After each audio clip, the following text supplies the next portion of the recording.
Hello दोस्तों, आप सभी का स्वागत है अल्टीमेट एजुकेशन सेंटर पर। हम इस चैनल के द्वारा वर्ल्ड हिस्ट्री की सीरीज स्टार्ट कर रहे हैं और ये हमारा फर्स्ट वीडियो है, तो बहुत ज़्यादा सपोर्ट की ज़रूरत है। और अपने सभी दोस्तों को शेयर कर देना, लाइक कर देना और सब्सक्राइब कर देना। इसके साथ घंटे का बटन दबा देना। तो हम स्टार्ट करते हैं चीन की सभ्यता। अब चीन की सभ्यता किस टॉपिक से है, कहाँ से लिया गया है, हम इसको कहाँ पे पढ़ते हैं? तो यह पढ़ते हैं हम विश्व इतिहास। विश्व इतिहास को हम 3 पार्ट में डिवाइड करते हैं, जिसमें फर्स्ट है प्राचीन प्राचीन विश्व इतिहास।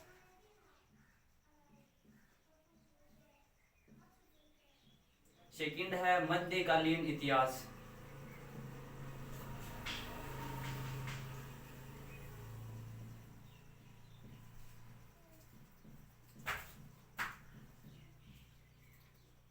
तीन है आधुनिक विश्व इतिहास।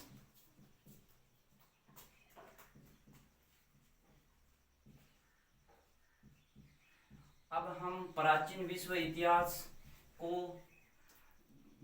3-4 भागों में डिवाइड करते हैं। इसमें है कांस्य युगीन सभ्यताएं आती है, इसके अलावा इसमें आती है लोहे युगीन है, ताम्र युगीन है। अब हम इनको स्टार्ट करने से पहले हम कांस्य युगीन सभ्यता में पढ़ते हैं चीन की सभ्यता। अब चीन की सभ्यता को पढ़ने से पहले हमारे लिए पढ़ना जरूरी है चीन का भौगोलिक परिचय, कि चीन का भूगोल कैसा है, चीन पर पहाड़, नदियाँ, कौन सी नदी पर चीन की सभ्यता विकसित हुई। इन सब को जानने के लिए हमें चीन का भूगोल की बेसिक जानकारी होना जरूरी है। तो हम इस सभ्यता को पढ़ने से पहले चीन की भौगोलिक दशा का थोड़ा सा ज्ञान प्राप्त कर ले। तो दोस्तों, चीन की भौगोलिक सभ्यता में सबसे ज़्यादा बात यह है कि चीन जो है वो चीन एशिया में नहीं, विश्व में जनसंख्या की दृष्टि से सबसे बड़ा, जनसंख्या की दृष्टि से सबसे ज़्यादा वाला देश है चीन, सर्वाधिक। और एशिया में क्षेत्रफल की दृष्टि से एशिया में है सबसे बड़ा, क्षेत्रफल की दृष्टि से सबसे बड़ा देश कौन सा है? तो चीन है। अगर हम विश्व में बात करें तो सबसे बड़ा रूस है, फिर कनाडा है। उसी तरह एशिया में सबसे बड़ा चीन है और इस चीन के बाद में है भारत।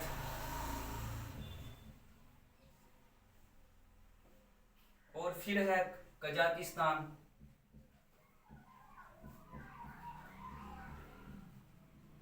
और 4 नंबर पर है सऊदी अरब। अरब कंट्री का पार्ट है ये सऊदी अरब। और हम जनसंख्या में देखिए, अगर एशिया में तो चीन है फर्स्ट नंबर पर और सेकंड है भारत नंबर। भारत विश्व में भी 2 नंबर पे है और एशिया में 2 नंबर पे है। और 3 नंबर पे है इंडोनेशिया, जहाँ का जनसंख्या घनत्व बहुत ज्यादा है।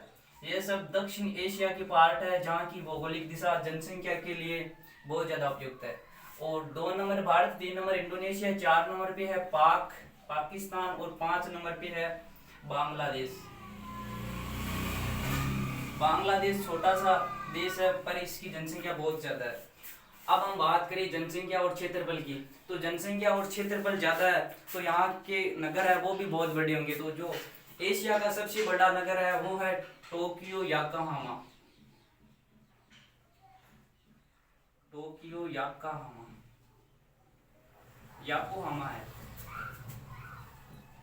ये एशिया का सबसे बड़ा है, जो है जापान में, चीन में नहीं है ये।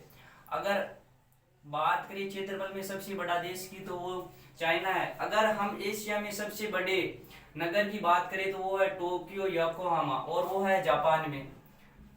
जबकि 2 नंबर पे जो है वो है चीन का शंघाई। और ये शंघाई है, ये 2 नंबर पे है और इसे कहा जाता है चीन का मैनचेस्टर। मतलब यहाँ पे कपड़े का मार्केट और कपड़े की जो फैक्ट्रियां हैं वो बहुत ज्यादा है यहाँ पे शंघाई में। और ये शंघाई है, ये एशिया का सबसे बड़ा बंदरगाह है। अगर मार्केट ज्यादा है तो यहाँ पे बंदरगाह भी एशिया का सबसे बड़ा है। एशिया का सबसे बड़ा बंदरगाह।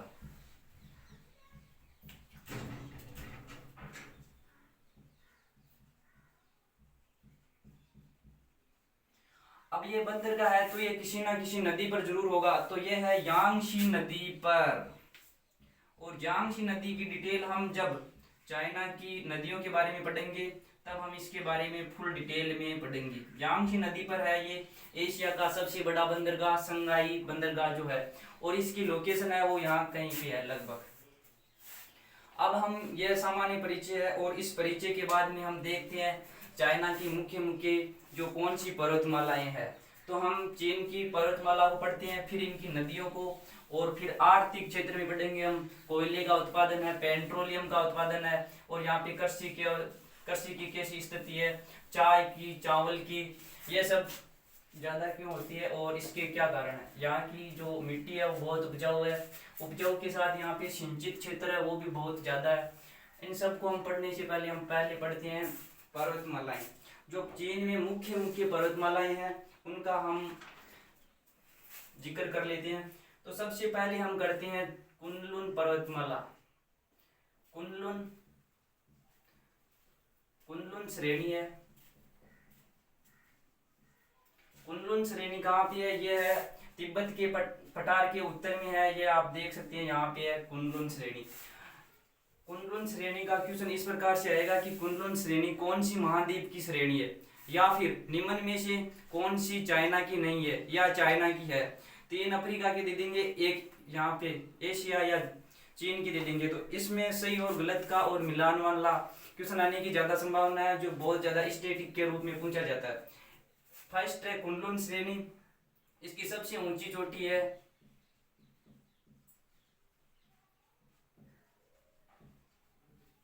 Pico pagoda.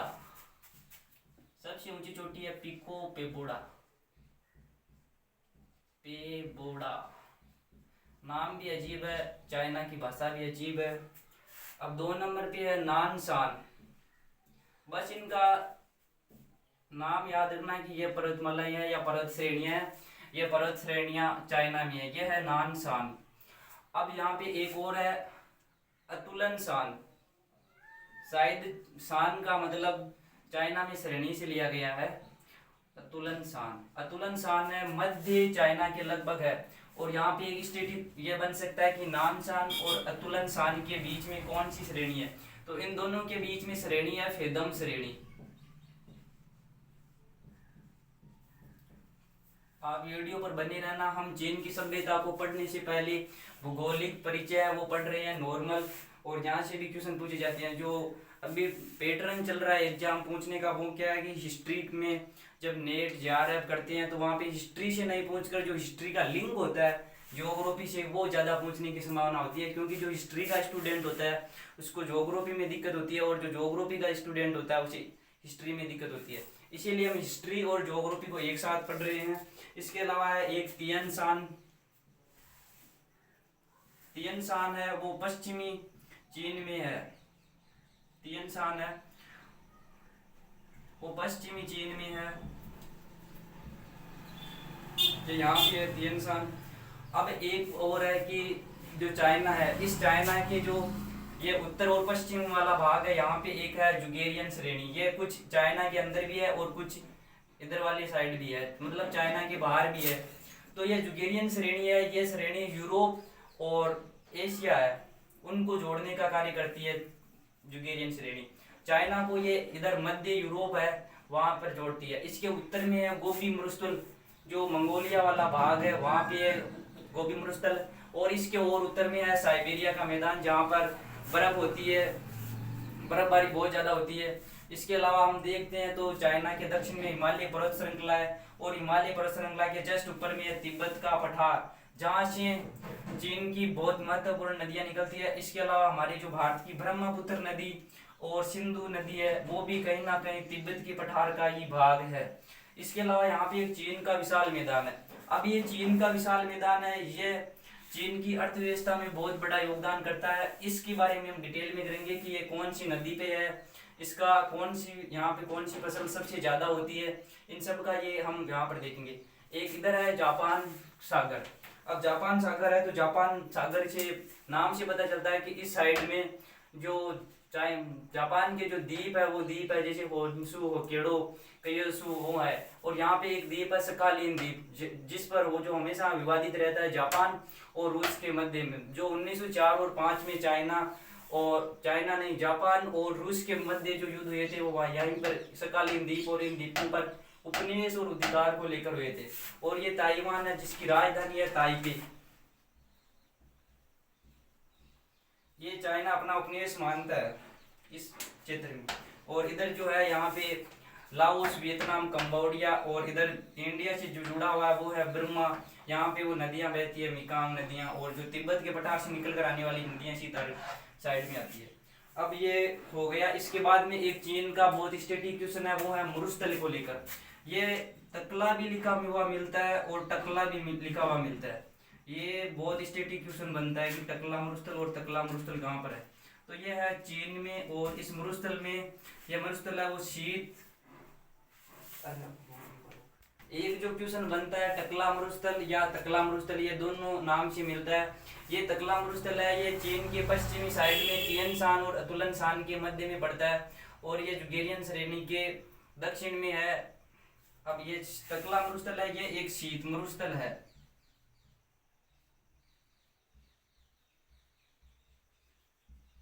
शीत मरुस्थल है मतलब यहाँ पे 8 से 10 महीने के लगभग सर्दी रहती है और दो या 3 महीने तक गर्मी रहती है। यह क्वेश्चन बहुत ज्यादा स्टेटिक है। अब ये एक तकला मरुस्थल है। इसके अलावा 2-3 मरुस्थल और है जो विश्व में बहुत ज्यादा मतलब स्टेटिक क्वेश्चन पूछे जाते हैं। तो वो है एक तो किजुलुकुम मरुस्थल है। यह मरुस्थल है उज्बेकिस्तान में है। उज्बेकिस्तान की राजधानी है वो ताशकंद है उज्बेकिस्तान में। और यह मरुस्थल की शीत मरुस्थल है। अब इन मरुस्थल में से क्वेश्चन बन सकता है, निम्न में से कौन सा मरुस्थल शीत है, कौन सा उष्ण मरुस्थल है। किजुलुकुम के बाद में एक है नेगेव मरुस्थल, और ये नेगेव मरुस्थल है, ये पड़ता है इजराइल में।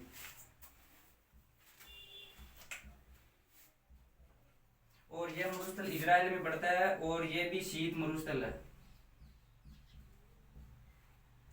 अब ये 3 मरुस्थल है वो तीनों के तीनों शीत है। तो इसमें निम्न में से कौन सा शीत है, कौन सा नहीं है, इस प्रकार का क्वेश्चन पूछा जा सकता है बड़े एग्जाम के लेवल से। ये चाइना के मुख्य मुख्य पर्वत और श्रेणियां हो गई। इसके अलावा अब हम पढ़ते हैं चाइना की मुख्य नदियां। तो चाइना की मुख्य नदियां पढ़ते हैं। चाइना की मुख्य नदियों में यांगती, शिक्यांग, हवांगो, शिक्यांग जो है, ये नदियां बहुत ज़्यादा इंपॉर्टेंट रोल करती है चाइना के भूगोल में, अर्थव्यवस्था में। और चाइना की जो राजनीतिक संबंध होते हैं वो भी इन नदियों से कहीं ना कहीं संबंध होता है, क्योंकि जिस देश की अर्थव्यवस्था अच्छी होगी उसके राजनीतिक संबंध भी उसी प्रकार से होंगे। उनका अंतर्राष्ट्रीय व्यापार है, अंतर्राष्ट्रीय संबंध है, वो सब इसी चीज से जुड़े हुए होते हैं। और लिंक करते हुए हम आगे बढ़ते हैं। तो हम सबसे पहले पढ़ते हैं यांगशी टी शिक्यांग नदी। यांग टी शिक्यांग नदी है,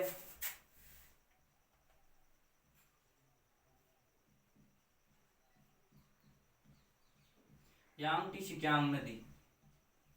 अब हम यांगटी शिक्यांग नदी की ये मेन हेडिंग लगा देते हैं और हम ब्लैक पेन का यूज करते हैं।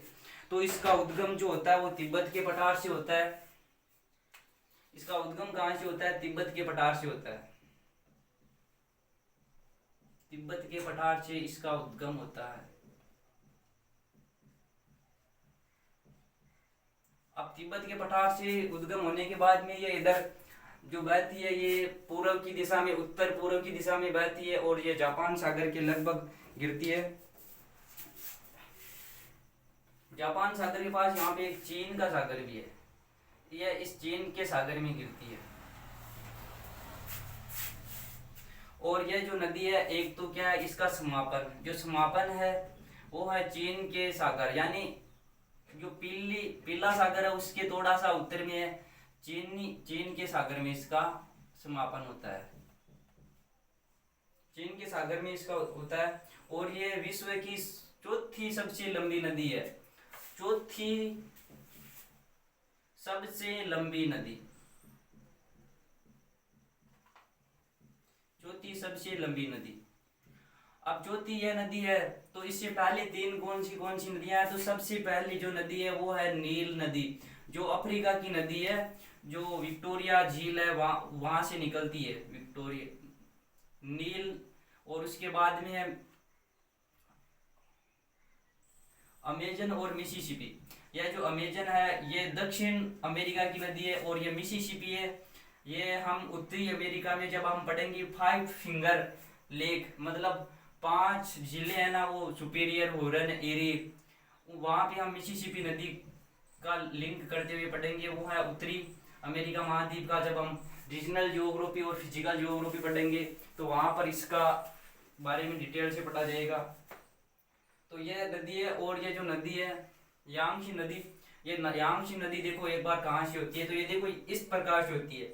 ये तिब्बत के पठार, ये यहाँ पे एक बार लेते हैं तिब्बत का पठार, इस तिब्बत के पठार से निकलते हुए एक बार इधर आती है, फिर यहाँ पे इस पे चोंगकिंग नाम का एक नगर बसा हुआ है, चोंगकिंग नगर है यहाँ पे। इसके बाद में ये जाती है, तो ये जाती है वुहान, वुहान कोरोना की जन्मभूमि चाइना में, जो अभी सबसे ज्यादा करंट में और चर्चा में बना रहता है वुहान। तो ये क्वेश्चन करंट से है, तो इस ये बहुत ज्यादा क्वेश्चन पूछने के चांसेस है कि वुहान कौन सी नदी पर है। तो वुहान है वो यांगटी सिकियांग नदी पर है, जिसका उद्गम तिब्बत के पठार से होता है और ये चीन के सागर में गिरती है। इसके अलावा ये जवार नद मुख का निर्माण करती है समापन करते समय, जवार नद मुख का। अब जवार नद मुख और एक होता है डेल्टा। अब ये डेल्टा और जो जवार नद मुख है, ये इनका जो कनेक्शन है वो है फिजिकल जियोग्राफी से है, जहाँ पे हम पढ़ेंगे कि नदियाँ जब चलती है तो किस प्रकार की आकृतियों का निर्माण करती है। जब हम आकृतियाँ और भूगोल का जो भूआकृतिक जियोग्राफी पढ़ेंगे वहाँ पर इनका कनेक्शन है। इसके बाद में हम पढ़ते हैं कि वुहान, वुहान के बाद में ये चलती है नैनसिंग, ये यहाँ पे एक शहर है नैनसिंग, नैनसिंग है, जिंग है नैनसिंग। और इसके बाद में ये गिरने से पहले एक संगाई बंदरगाह है। इस संगाई बंदरगाह के बारे में हम पहले पढ़ चुके हैं कि ये एशिया का सबसे बड़ा बंदरगाह है, और यह है वो यांगशी सिकियांग नदी के किनारे पे बसा हुआ या स्थित है। ये यांगशी सिकियांग नदी है जो चाइना में बहुत ज़्यादा महत्वपूर्ण रोल करती है, और ये जो नदी है ये चावल की खेती के लिए फेमस है। मतलब चावल जो होता है वो विश्व में सबसे ज़्यादा कहाँ पे होता है, तो वो सबसे ज़्यादा चाइना में होता है। चावल की खेती के लिए कौन सी नदी प्रसिद्ध है चाइना में, तो वो है यांगटी सिकियांग, चावल की खेती के लिए प्रसिद्ध है।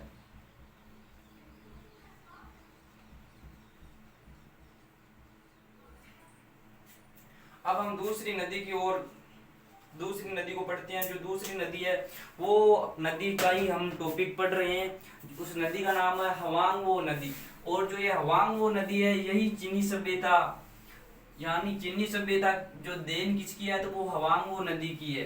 हवांगवो नदी के किनारे पर ही चीन की सभ्यता का विकास हुआ, और आगे चलकर जो अभी चाइना बना है वो साम्यवादी चीन, माओ त्से-तुंग वाला चीन, ये यहीं से इसकी जन्मभूमि है, वो है हवांगवो नदी। अब हवांगवो नदी है, हम नदी की जो मेन हेडिंग है वो लाल रेड मार्कर से यूज लगाते हैं। हवांगवो, हवांगहो, ये देखो चाइना की भाषा भी अजीब है। अब हवांगवो है तो इसका उद्गम कहाँ से होती है हम पढ़ेंगे पहले, फिर हम पढ़ेंगे इसका समापन कहाँ से होता है, फिर हम पढ़ेंगे कि इसकी सहायक नदी कौन सी है, फिर हम पढ़ेंगे इसके उपनाम क्या है, और इसके नदर, इसके जो है किनारे पे कौन सा सभ्यता क्या जो है वो उत्पत्ति हुई वो पढ़ेंगे। इसके बाद में हम इसके जो उपनाम है, एक और नाम है, और इसके किनारे पे कौन से नगर है ये भी हम यहाँ पे पढ़ेंगे, किनारे पर नगर।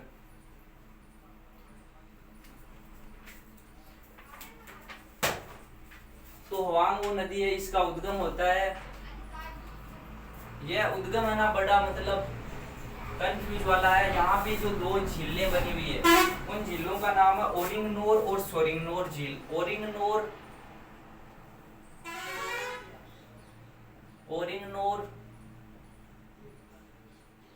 और सोरिंगनोर,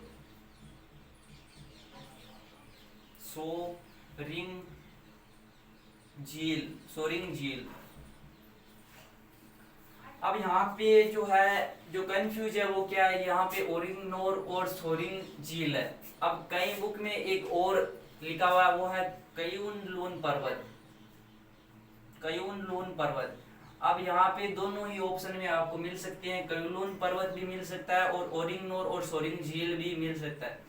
अब ये जो ओरिंगनोर और नोर झील है, ये कयुनूल पर्वत पर ये दो झीलें हैं जहां से हवांगो नदी का उद्गम होता है। अब इसका समापन कहाँ पे होता है, तो इसका समापन होता है पोहाई की घाटी, पोहाई की घाटी। पोहाई की खाड़ी है, घाटी नहीं है। घाटी से तो इसका उद्गम होता है, जबकि नदी कहाँ पे गिरती है, खाड़ी में गिरती है। खाड़ी का मतलब होता है जिसके तीन और पानी होता है। अब पोहाई की खाड़ी में गिरता है, ये मैंने किसी बुक के नोट से उठाया है। और एक यहाँ पे दिया हुआ है वो है चीहल की खाड़ी। अब ये चीहल की खाड़ी है, अगर ऑप्शन में पोहाई की घाटी नहीं मिलेगी तो ये चीहल की घाटी जरूर मिलेगी, जो लुसेंट में दी हुई है। या मुझे पहले ही लगा कि इसमें कुछ कंफ्यूज डाउट है, तो मैंने ये दो बुक से मैच किया और इसके बाद में या तो ये या फिर ये है लुसेंट में और ये है किसी बड़े कोचिंग का है नोट्स, वहां से लिया गया। अब इसकी सहायक नदी की है, तो इसकी सहायक नदी है वीहो, वीहो। अब वीहो इसकी सहायक नदी है, तो हवांगो नदी की सहायक नदी वीहो। इन दोनों नदियों के या इन दोनों नदियों के संगम या इनके मध्य इस सभ्यता का विस्तार हुआ, जिसका हम अध्ययन करेंगे चीन की सभ्यता। और इस चीन की सभ्यता में राजा फुशी कौन हुआ, पानकू कौन हुआ, हुआंग टी शान है, चिन वंश है, चाओ वंश है। उन वंश का एक एक हम बहुत ज्यादा डिटेल में पढ़ेंगे। चीन की सभ्यता का विकास कहाँ पे हुआ, तो वो हवांगो नदी, और हवांगो नदी की सहायक नदी है वो है वीहो नदी। इस नदी को कहते हैं, उपनाम में हम कहते हैं पीली नदी। अब पीली नदी क्यों कहते हैं, क्योंकि वहां पे पीली मिट्टी है और यह लोइस पठार से, ये लोइस पठार से होकर बहती है। लोइस पठार होता है जो मिट्टी के द्वारा बनता है, लोइस पठार। इसके अलावा पठार जब हम पढ़ेंगे तो पठार 3-4 प्रकार के होते हैं, वहां पे ये लोइस पठार भी आएगा। इसके अलावा अलग अलग प्रकार के पठार होती हैं, जैसे ज्वालामुखी से निर्मित पठार भी होते हैं, उनका अलग नाम होता है। ये लोइस पठार है, और लोइस पठार होता है वो मिट्टी से बना हुआ होता है, मिट्टी के निक्षेपण से होता है। जब मिट्टी एक जगह से अपरदित होकर दूसरी जगह निक्षेपित होती है तो ये लोइस पठार का निर्माण होता है। और ये लोइस पठार है, ये पीली मिट्टी से निर्मित है। और जब ये पीली मिट्टी से होकर बहती है तो इसका जो पानी का रंग है वो भी पीला हो जाता है। और जब ये पीले रंग की नदी समुद्र या महासागर में गिरती है तो वहां का जल भी पीला कर देती है, इसीलिए वहां पर पीला सागर भी आपको लिखा हुआ मिल सकता है। पीली मिट्टी से निर्मित है लोइस का पठार, और लोइस का पठार है वो किस नदी पे है, तो वो हवांगो नदी पे है। और इसके तट पे है शेनझाऊ नगर, शेनझाऊ नगर, शेनझाऊ नगर इसके तट पर है। अब एक और नदी है चाइना की, वो भी बहुत मुख्य नदी है, मुख्य रोल करती है चाइना की अर्थव्यवस्था में, चाइना के भूगोल में। तो उस नदी का भी हम थोड़ा सा जिक्र कर लेते हैं, वो नदी है सिकियांग। अब ये सिकियांग है, सिकियांग नदी, इसका एक ही क्वेश्चन बनता है, वो बहुत ज्यादा स्टैटिक है। वो है कि सिकियांग, इस सिकियांग नदी पे कौन सा नगर बसा हुआ है, तो इस सिकियांग नदी पे बसा हुआ है हांगकांग, जहाँ पे चाइना अपना उपनिवेश समझता है और वहां पे अपने कानून लागू करने की कोशिश कर रहा है लगातार। लगभग 2 मंथ पहले ये हांगकांग बहुत ज्यादा चर्चा में रहा था। तो जो ये हांगकांग की हांगकांग है, ये हांगकांग सिकियांग नदी के किनारे पे स्थित है। तो इस प्रकार चाइना की 3 नदियां हैं। 3 नदियों को हमने डिटेल में पढ़ा, जिसमें पहले ही यांगटी सिकियांग जिसका उद्गम होता है वो तिब्बत के पठार से होता है। दूसरी जो है वो उसका तिब्बत के पठार से होता है जो जवाहर मुख का निर्माण करती है। और इसके अलावा यांगटी सिकियांग नदी है वो विश्व की 4थी सबसे लंबी नदी है। 3 कौन कौन सी नदियां हैं, तो पहली है नील नदी, दूसरी है अमेजन, तीसरी है मिसिसिपी। जो नील नदी सबसे लंबी है वो है अफ्रीका की नदी है, जबकि जो अमेजन नदी है वो दक्षिण अमेरिका की है, और मिसिसिपी है वो उत्तरी अमेरिका की नदी है। और यांगटी सिकियांग नदी है वो चावल की खेती के लिए प्रसिद्ध है। अब चावल की खेती के लिए प्रसिद्ध है। और यांगटी सिकियांग के दो क्वेश्चन बहुत ज़्यादा इंपॉर्टेंट है, वो है वुहान और संगाई। जो वुहान और संगाई है वो कौन सी नदी के तट पर स्थित है, तो वो यांगटी सिकियांग नदी के तट पर स्थित है। अब इसके अलावा जो हवांगो नदी है, अब ये हवांगो नदी का सबसे मुख्य क्वेश्चन तो यही है कि चीन की सभ्यता का विकास किस नदी के किनारे पे हुआ, तो वो हवांगो नदी के किनारे पे हुआ, जिसका उद्गम ओरिंग झील और सोरिंग नोर झील से होता है। और ये झीलें हैं ये कयुलुन पर्वत की तलहटी में या उसके आसपास में ये दो झीलें हैं। इसका समापन पोहाई की खाड़ी पीला सागर में होता है। हवांगो नदी का समापन है वो पोहाई की घाटी या पीला सागर में होता है। और इसकी सहायक नदी है वी हो, वो हवांगो नदी की सहायक नदी है वी हो, वा हो या वी हो। यह क्वेश्चन बहुत ज्यादा स्टैटिक है कि वी हाउ नदी कौन सी नदी की सहायक नदी है, जिसमें ऑप्शन में मिल सकता है। ऑप्शन में यांगटी सिकियांग 2 नंबर पे है, हवांगो नदी 3 नंबर पे, सिकियांग नदी 4 नंबर पे, मिकांग नदी दे सकते हैं। तो उसमें हवांगो नदी आएगा। हवांगो नदी पर ही चीन की सभ्यता का विकास हुआ है। और हवांगो नदी को पीली नदी भी कहा जाता है और इसे चीन का शोक भी कहा जाता है।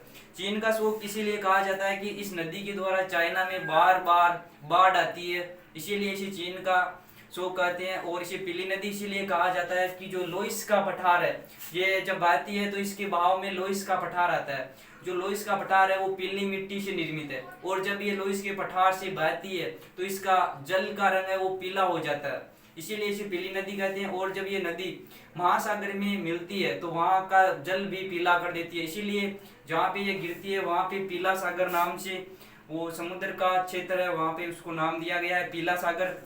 इसके अलावा जो तीसरी नदी है वो है सिकियांग नदी। अब सिकियांग नदी है तो सिकियांग नदी का सबसे महत्वपूर्ण क्वेश्चन यही है कि ये जो सिकियांग नदी है ये सिकियांग नदी पर हांगकांग स्थित है। अब हम इसका सामान्य परिचय पढ़ने के बाद में हम इसकी जो है पूरा एक तरीके से इसका आर्थिक स्थिति को हम समझेंगे। हमने चीन की जो पर्वत और जो नदियां पढ़ी थी, उन पर्वतों और नदियों को पढ़ने के बाद हम पढ़ते हैं ऐसे फैक्ट जो एग्जाम में सीधे पूछे जाते हैं, वन लाइनर क्वेश्चन। तो वन लाइनर क्वेश्चन ऐसे है जैसे चाय के उत्पादन में चीन का कौन सा स्थान है, या विश्व में सबसे ज्यादा चाय का उत्पादन कहाँ पर होते हैं। इस प्रकार के जो फैक्ट है, जो फैक्ट के क्वेश्चन पूछे जाते हैं वो सब हम इसमें वापस एक बार एक साथ वो फैक्ट देख लेते हैं। तो हम सबसे पहले देखते हैं तो चीन को ड्रैगन भी कहा जाता है। इसके अलावा अब हम देखते हैं चीन का कौन से उत्पाद में प्रथम स्थान पर है। तो हम सबसे पहले पढ़ेंगे चाय। तो चाय के उत्पादन में चीन का विश्व में पहला स्थान है। इसके अलावा चाय, चावल, चीनी के अलावा सीमेंट है, जस्ता है और सोना।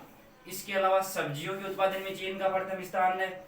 गेहूं के उत्पादन में, रेशम के उत्पादन में एंटीमनी धातु है, कोयला के उत्पादन में और कच्चा लोहा के उत्पादन में चीन का प्रथम स्थान है। ये सब आप एक साथ लिख सकते हैं, जैसे चाय, चावल, चीनी, सीमेंट, जस्ता, सोना, सब्जियां, गेहूं, रेशम, एंटीमनी, कोयला और कच्चा लोहा के उत्पादन में चीन का विश्व में प्रथम स्थान है। यहाँ पे एक शब्द दिया हुआ है रेशम। जो ये रेशम है ये चीनी सभ्यता की देन है, क्योंकि हम चीनी की सभ्यता का अध्ययन करेंगे तो हम इसीलिए इन चीज़ों का पहले अध्ययन करें ताकि इनका जो कनेक्शन चीन की सभ्यता से है उस सभ्यता के साथ हम लिंक कर सके। तो हम देखते हैं रेशम। जो ये रेशम है चीन का एक प्रारंभिक समय में सम्राट हुआ था हुआंग-टी। इस हुआंग-टी का शाब्दिक अर्थ होता है पीला सम्राट। इस पीला सम्राट की रानी थी जिसका नाम था लीतजू, जिसका नाम था लीतजू।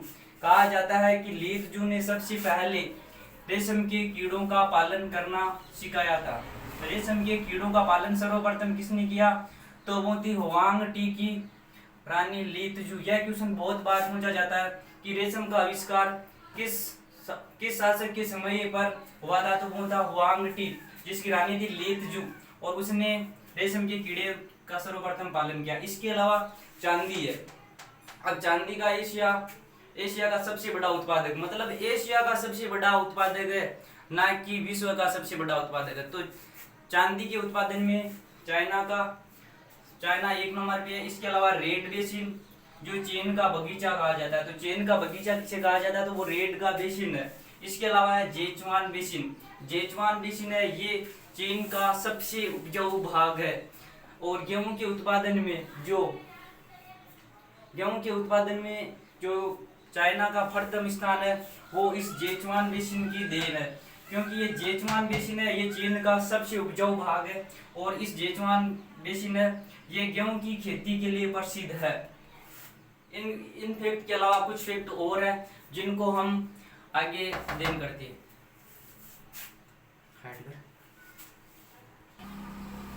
चीन के जो महत्वपूर्ण तथ्य थे, तो कुछ महत्वपूर्ण तथ्य ये हो रहा है कि कोयला व लोहा उत्पादक क्षेत्र, जो चाइना में कोयला और लोहा उत्पादक क्षेत्र है वो शांसी, शेंसी और मंचूरिया।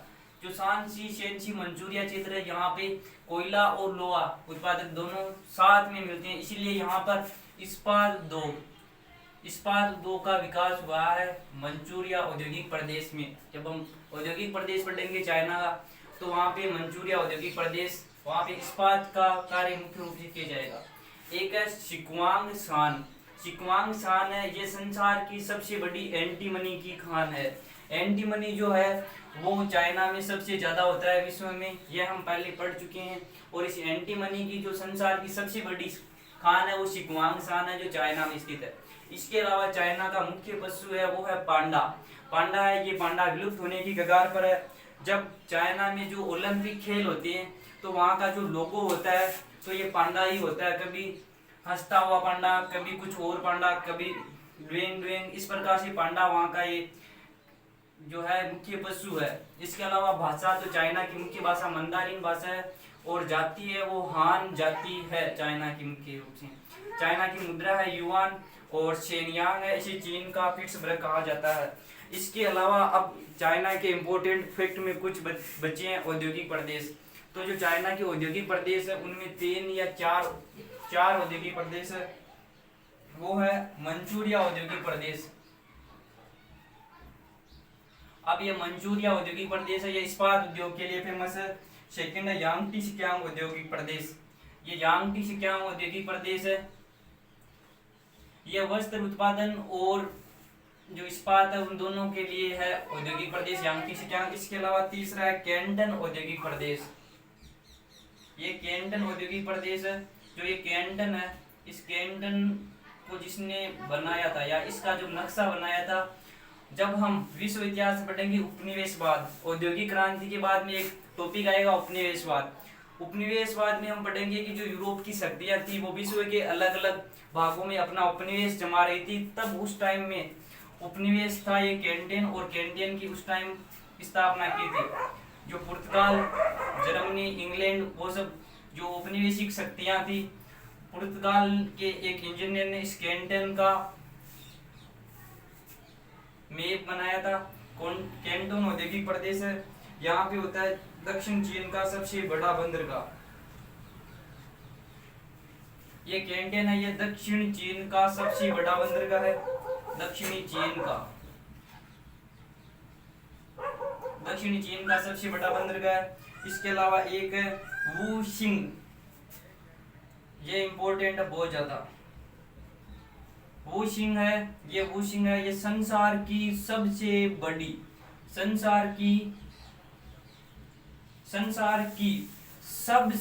बड़ी रेशम मंडी है ये।